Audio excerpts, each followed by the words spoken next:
Ini adalah karnaval tahunan. Semua orang di luar rumah menikmati kegembiraan festival. Di dalam rumah adalah keheningan yang aneh. Beberapa mayat tergeletak di lantai. Ini adalah ibu tunggal dan anaknya yang tewas dibunuh. Dan itu hanya awal dari tragedi. Halo semuanya, selamat datang untuk menonton ketegangan ini. Hari ini saya akan menceritakan kejahatan ayah tiri. Nama pemeran wanita adalah Eva. Karena suaminya berselingkuh, dia memutuskan bercerai dengan suaminya. Dirinya hidup dengan 3 anak. Tidak ada pasangan dan harus membesarkan anak-anak. Kehidupan Eva sangat sulit. Hari itu, Eva membawa anak-anaknya berbelanja di supermarket.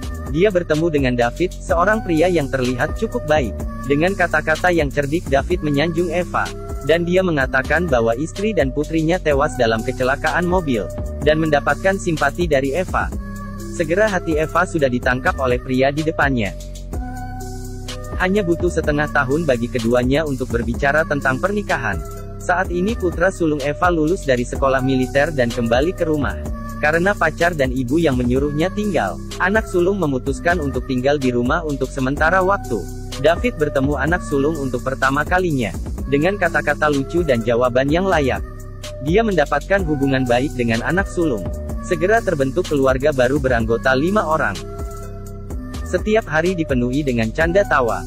Tapi saat-saat indah tidak berlangsung lama. Tetangga Eva adalah nenek tua. Wanita tua berambut putih itu mengunjungi rumahnya. Dia memanggil Eva keluar, dan memberitahunya salah satu pembunuh berantai sangat mirip dengan David. Dia menyarankan Eva untuk menyelidiki informasi David sebelum menikah. Tapi Eva yang sedang jatuh cinta tidak menghiraukan kata-kata tetangganya. Sebaliknya, itu diceritakan kepada David sebagai lelucon. Tapi David menganggap serius semua ini. Perilaku David menjadi tegang. Dia bergegas mencari foto pembunuh di internet. Benar saja, foto itu sangat mirip dengan dirinya. Malam hari saat Eva sudah tidur, David menyelinap ke rumah tetangga. Membunuh wanita tua itu dengan cara yang kejam. Dan memalsukan bunuh diri untuk menghindari penyelidikan polisi. Sebenarnya David adalah pembunuh berantai. Sasarannya adalah mereka yang telah bercerai. Dan ibu tunggal dengan anak-anak. Terlebih dulu sengaja mendekat, kemudian memberitahu ide untuk membentuk keluarga. Dan hidup bersama. Jika keluarga memiliki hal yang sedikit buruk, akan membuatnya emosi dan membunuh seluruh keluarga dengan cara yang kejam. Kematian tetangga tidak membuat Eva curiga. Dia masih tenggelam dalam rasa manis yang David ciptakan. Tapi sifat asli David segera membuatnya merobek penyamarannya. Karena anak kecil Eva memainkan permainan dengan suara keras. David mencekik leher anak kecil itu. Berteriak dan mengancam akan membunuh jika dia tidak patuh. Tak hanya itu, David tidak terbiasa dengan putra sulung yang bergaul dengan kekasihnya. Dia berpikir bahwa pria seperti itu tidak ada masa depan. Dia menggunakan berbagai cara untuk mengganggu putra sulung dan pacarnya. Dan membuat putra sulung sangat membencinya. Beberapa hari kemudian, ayah kandung mereka ingin menjemput putra bungsu untuk tinggal bersama. Putra bungsu mengatakan kepada ayah kandungnya tentang ancaman David. Sang ayah langsung datang ke pintu dengan marah. Tapi Eva bilang dia tidak percaya apa yang David lakukan pada anaknya. Dia berpikir mantan suami hanya emosi sesaat. Jadi ayah kandung menyelidiki latar belakang David. Dia menemukan bahwa informasi pendidikannya adalah palsu. Ayah kandung kembali menemukan David, dan mengancamnya untuk segera meninggalkan anak-anaknya. Hasilnya dapat diprediksi. Ayah kandung dibunuh oleh David di bawah kamar anaknya. Anak bungsu yang bermain game dengan suara keras. Tidak mengetahui tentang kematian tragis ayah kandungnya. Beberapa hari berlalu, Eva tidak menyadari apa yang telah terjadi di dalam rumahnya.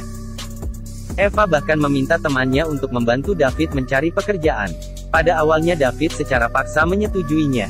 Tapi ketika ia harus mengisi informasi pribadinya terjadilah masalah. Teman Eva menjadi curiga. Mereka menyarankan Eva untuk mencari tahu latar belakang David. Jangan karena cinta sehingga tidak berpikir. Tapi kata-kata teman tidak membangunkan Eva. Sebaliknya, David sekali lagi menyadari ada ancaman. Pada malam hujan, dia pergi ke rumah teman Eva. Dan menenggelamkannya di kolam renang. Orang-orang di sekitar Eva terus-menerus ada kejadian aneh. Hal ini membuat putra sulung curiga. Dia membuka komputer David saat dia sedang tidur.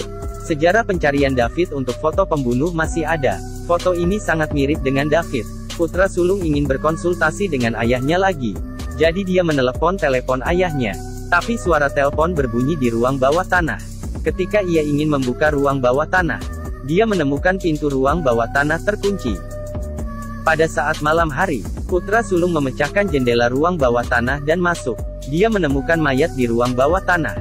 Karena gerakan ini terlalu besar, David juga merasakannya. Dia terlebih dulu memukul pacar putra sulung, dan mengunci putra sulung di ruang bawah tanah. Eva yang telah diberi obat tidur, juga terbangun oleh suara keras. Serangkaian kecelakaan akhirnya mematahkan suasana hati David. Dia memutuskan untuk membunuh keluarga Eva. Eva terjebak di kamar mandi oleh David. Eva memecahkan kaca, kemudian mengambil kaca untuk menusuk ke leher David sebelum dia menyerang. Karena lukanya terlalu dangkal, David tidak terluka parah. Dia mengejar Eva dan lainnya.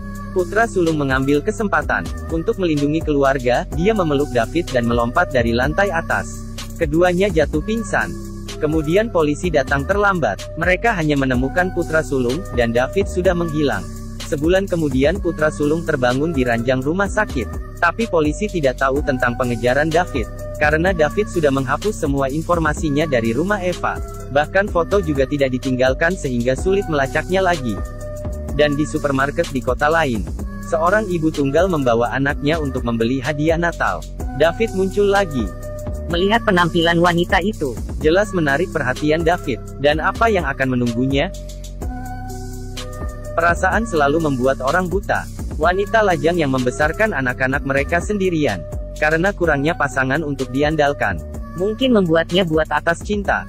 Tapi tidak peduli untuk membentuk keluarga yang sempurna. Yang paling penting adalah mengetahui sikap orang itu. Terima kasih sudah menonton. Sampai ketemu lagi. Jangan lupa like dan follow.